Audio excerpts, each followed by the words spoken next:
അപ്പോൾ ഈ കമ്മ്യൂണിസ്റ്റ് ചരിത്രകാരന്മാർ അത് പ്രധാനമായിട്ടും JNUവിലെയും അതേപോലെ അലിഗറിലെയും അവരൊരു സ്റ്റേറ്റ്മെൻറ്റ് കൊടുത്തു. പ്രൊഫസർ ലാൽ അവിടെ എക്സ്കവേഷൻ നടത്തിയെങ്കിലും ക്ഷേത്രത്തിൻ്റെ ഉപോത്ഭരമായ തെളിവുകളൊന്നും കിട്ടിയിട്ടില്ല എന്ന് പറഞ്ഞുകൊണ്ട് അവരൊരു സ്റ്റേറ്റ്മെൻറ്റ് കൊടുത്തു. ഇവരിലാരും തന്നെ ആർക്കിയോളജിസ്റ്റ് ആയിരുന്നില്ല, ഇവരൊക്കെ ചരിത്രകാരന്മാരായിരുന്നു. 2, ഇവർക്ക് ആർക്കിയോളജിയെക്കുറിച്ച് ടെക്നിക്കൽ സബ്ജക്റ്റാണ്, ഇതിനെക്കുറിച്ച് അറിയില്ല. ആർക്കിയോളജിയെക്കുറിച്ച് സംസാരിക്കാനുള്ള ഡൊമൈൻ കോമ്പിറ്റൻസ് ഇല്ലാത്ത ആളുകളാണ്. 3, ഇവരാരും തന്നെ ആ സ്ഥലം സന്ദർശിച്ചിട്ടില്ല. അങ്ങനെയുള്ള ആളുകളാണ് ഈ സ്റ്റേറ്റ്മെൻറ്റ് കൊടുക്കുന്നത്. ഒരു ഫാൾസ് സ്റ്റേറ്റ്മെൻറ്റ്, തികച്ചും തെറ്റായൊരു സ്റ്റേറ്റ്മെൻറ്റാണ് കൊടുത്തത്. അപ്പോൾ ലാൽ സാറിന് അദ്ദേഹത്തിന് ഡിഫെൻഡ് ചെയ്യേണ്ടിയിരുന്നു. അദ്ദേഹം ഡിഫെൻഡ് ചെയ്തു. No, we have got a number of things associated with the temples എന്ന് പറഞ്ഞുകൊണ്ട് അദ്ദേഹം ഒരു ഡിഫെൻസീവ് സ്റ്റേറ്റ്മെൻറ്റ് കൊടുത്തു. ഞാനന്ന് മദ്രാസിലാണ് വർക്ക് ചെയ്യുന്നത്, ഡെപ്യൂട്ടി സൂപ്രിൻറ്റൻഡിങ് ആർക്കിയോളജിസ്റ്റായിട്ടാണ്.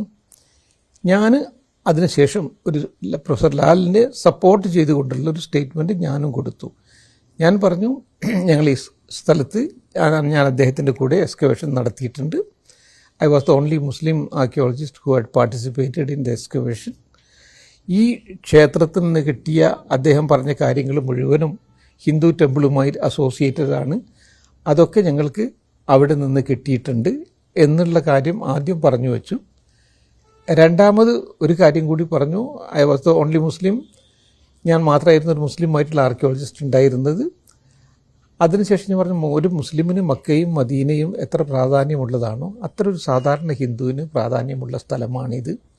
അതുകൊണ്ട് മുസ്ലിങ്ങൾ സ്വമേധയ ഈ ക്ഷേത്രം ഉപേക്ഷിച്ച് ക്ഷേത്രം ഹിന്ദുക്കൾക്ക് വിട്ട് കൊടുക്കണം, ഒരു ഭവ്യക്ഷേത്രം അവർ പണിയട്ടെ എന്നും പറഞ്ഞു നിർത്തി. ഇത് തികച്ചും ഈ ഇവർക്കുള്ള ഒരു വലിയ പ്രഹരമായിരുന്നു, ഈ കമ്മ്യൂണിസ്റ്റ് ചരിത്രകാരന്മാർക്കുള്ള ഒരു വലിയ പ്രഹരമായിരുന്നു. കാരണം അവർ മുഴുവനും എന്താണ് അവർ ചെയ്യുന്നത് പറഞ്ഞാൽ എത്ര ഒരു ഫാൾസ് സ്റ്റേറ്റ്മെൻറ്റ് കൊടുക്കാൻ മാത്രം അവർക്ക് ധൈര്യമുണ്ടായി. അവർ വിചാരിച്ചു ആരും ഇതിനെക്കുറിച്ച് സംസാരിക്കില്ല എന്ന്. ഒന്ന്, പ്രൊഫസർ ലാൽ അദ്ദേഹം സാറിന് സംസാരിക്കാറില്ല, അപ്പോൾ ഇങ്ങനെ സ്റ്റേറ്റ്മെൻറ്റ് കൊടുക്കാറില്ല. അദ്ദേഹം സ്റ്റേറ്റ്മെൻറ്റ് കൊടുത്തത് തന്നെ ഒരു വലിയ പ്രഹരമായിരുന്നു. രണ്ടാമത് ഞാൻ ഈ സ്റ്റേറ്റ്മെൻറ്റ് കൊടുത്തത് അത് മറ്റൊരു പ്രഹരമായിട്ട് മാറി. അപ്പോൾ ഇതോടുകൂടി പിന്നെ അവർക്ക് മറുപടി ഇല്ലാതായിപ്പോയി, അവർക്ക് മറ്റൊരു മറുപടി ഇല്ലാതായിപ്പോയി. അത് ഒന്നാമത്തെ സ്റ്റേജായിരുന്നു. രണ്ടാമത്തെ സ്റ്റേജ് വരുന്നത് 2003 അലഹബാദ് ഹൈക്കോടതിൻ്റെ പിന്നെ ഓർഡർ പ്രകാരം രണ്ടാമതൊരു എക്സ്കവേഷൻ നടത്തി. അപ്പോൾ ഞങ്ങൾക്ക് കിട്ടിയത് 12 തൂണുകളുടെ ഭാഗങ്ങളായിരുന്നു. ഇപ്പം രണ്ടാമത്തെ എക്സ്കവേഷൻ നടത്തിയ അവസരത്തിൽ 12 തൂണുകളല്ല 50-ൽ പരം തൂണുകളുടെ അടിഭാഗത്തുള്ള ബ്രിക്ക് ബേസസ് കിട്ടി. അതിനുശേഷം ക്ഷേത്രത്തിൻ്റെ ഏറ്റവും മുകളിലുള്ള ഭാഗം എന്ന് പറഞ്ഞാൽ കലശമായിരിക്കും, അതിൻ്റെ കീഴെ അമൽഗ ഉണ്ടായിരിക്കും. ആ അമൽഗയുടെ ഭാഗങ്ങൾ പള്ളിയുടെ താഴെ നിന്ന് കിട്ടി. അതിനുശേഷം ക്ഷേത്രത്തിൻ്റെ ശിഖര പോർഷൻ ഉണ്ട്. ആ ശിഖര പോർഷൻ്റെ ധാരാളം ആർക്കിടെക്ചറൽ മെമ്പേഴ്സ് താഴെ നിന്ന് കിട്ടുകയുണ്ടായി. ഇതിനും പുറമെ ക്ഷേത്രത്തിൻ്റെ എന്നും കുളിപ്പിക്കണം, പ്രധാനപ്പെട്ട ഡയറ്റിയെ കുളിപ്പിക്കണം. അതിൻ്റെ അഭിഷേക ജലം ഒഴുകിപ്പോകുന്ന പ്രണാള എന്ന് പറയുന്ന ഭാഗമുണ്ട്. ആ പ്രണാള എപ്പോഴും മുതലയുടെ രൂപത്തിലായിരിക്കും. കാരണം മുതലയെ ഞങ്ങൾ കണക്കാക്കുന്ന ഇന്ത്യൻ ഐക്കണോഗ്രാഫിയിൽ കണക്കാക്കുന്നത് ഗംഗാ നദിയുടെ പിന്നെ റെപ്രസെൻറ്റേഷനായിട്ടാണ്. അത് കിട്ടി. അപ്പോൾ ഇതേപോലുള്ളൊരു മുതലയുടെ മുഖം ഒരിക്കലും തന്നെ ഒരു മസ്ജിദ് ഏരിയയിൽ നിന്ന് കിട്ടുകയില്ല. ഇതിനും പുറമെ 243 പ്രതിമകൾ കിട്ടുകയുണ്ടായി. അതിൽ പാമ്പിൻ്റേതുണ്ട്, സ്ത്രീയുടേതുണ്ട്, ചെണ്ട കൊട്ടുന്നൊരു സ്ത്രീയുണ്ട്.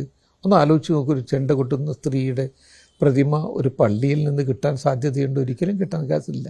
പക്ഷേ അത് ക്ഷേത്രത്തിൻ്റെ ഭാഗമാണ്. ഇങ്ങനെയുള്ള ധാരാളം കിട്ടുകയുണ്ടായി. പിന്നെ അതിനു ശേഷം ഒരു വിഷ്ണുഹരി ശിലാഫലകം എന്ന് പറയുന്ന ഒരു inscription that was in 20 versus. ആ 20 ലൈനുകളുള്ളൊരു ഇൻസ്ക്രിപ്ഷൻ. അതിൽ വളരെ ക്ലിയറായി പറയുന്നുണ്ട്, ഈ മഹാവിഷ്ണു ക്ഷേത്രം ബാലിയെ കൊന്ന ആൾക്കാൻ വേണ്ടിയാണ് സമർപ്പിക്കുന്നത് എന്ന്. ആരാണ് ബാലിയെ കൊന്നത്? രണ്ടാമത് പറയുന്നത് 10 തലയുള്ള ആളെ കൊന്ന ആൾക്കാണ് സമർപ്പിക്കുന്നത്. അതാരാണ്? ശ്രീരാമനാണ്. ഇങ്ങനെയുള്ള വളരെ